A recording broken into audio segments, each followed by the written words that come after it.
So thankfully, we're going to get ready to go into the third and possibly final match for the SK versus mTw and lineup.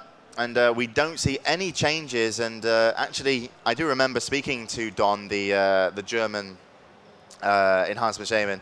He claimed to be from Jamaica when I asked him where they were from, but he wanted to do it with enhancement shaman. So I don't think he changed out of kind of love for love for his class, or love for punishment. So again, across the top of your screen is going to be that mTw team. So running Druid, Warlock, enhancement shaman. And across the bottom, another Zom and O'Reilly, sorry, playing for SKEU. And SK, such a great German team, so they're going to have a lot of support here, despite one of them being English. I'm not sure where the others are from. I know Zom's English. So as we get ready then to go into what could be the last round, gates are open, Runes of Lordaeron, and we're just going to follow another out.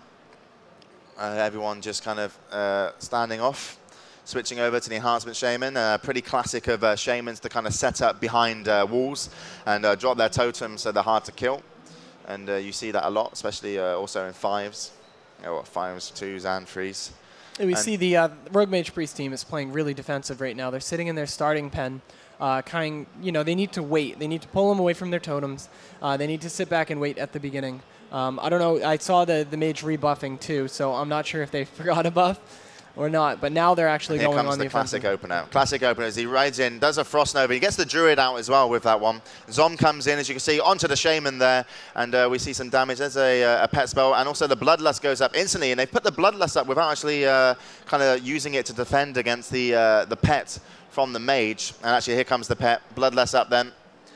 We'll see how much damage they can do. Let's switch over to Zom as we watch him bash on the back of Don, sorry. And he's quite healthy at the moment, but I don't actually see wound poison stacked. I mean, I only see one stack unless it doesn't show us in this UI.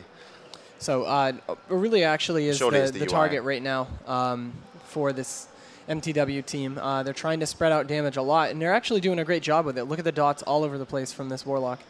So Don getting really low, taking a big 1,000 hit right there, and sitting around 20% hit points. And has a huge amount of damage, and it was O'Reilly's fear when he came in, and fantastically done, and just wouldn't allow that Druid to heal. And that's the game for SK, and even easier than the other two. But what did you make of that? These games were basically blowouts, other than the Warlock and the Druid lasting so long. I mean, I don't think Enhancement Shaman was just a good choice in this setup. So, I mean, that's what they're used to playing, which is good. The Druid's positioning there, what was he doing standing so close to everybody? He was actually on top of his Enhancement Shaman. Was he running in for a War Stomp? I mean, his positioning was nothing to be I don't know what he was thinking, especially at the center, too, when you know that the Mage is going to run in Frost Nova. Yeah, exactly. It's not a big surprise that he's going to do that. So a very maybe unexperienced team here. We'll see how they do later on. So that makes it 3-0 then for SK, and they're going to collect their first win out of Group B. They're going to have 4 more opponents after this one. Unfortunately, one of them doesn't have a player here, but I mean, very, very easy win. Disappointingly so. But, I'd sometimes rather those than the mirror match double healer rogue teams that make me want to gouge my eyes out. So as we're probably going to go into the next match, it will be AAA versus Fnatic. And finally, we get to see Hafu in action. Glix is telling us about how good she is. So we'll be able to figure that one out.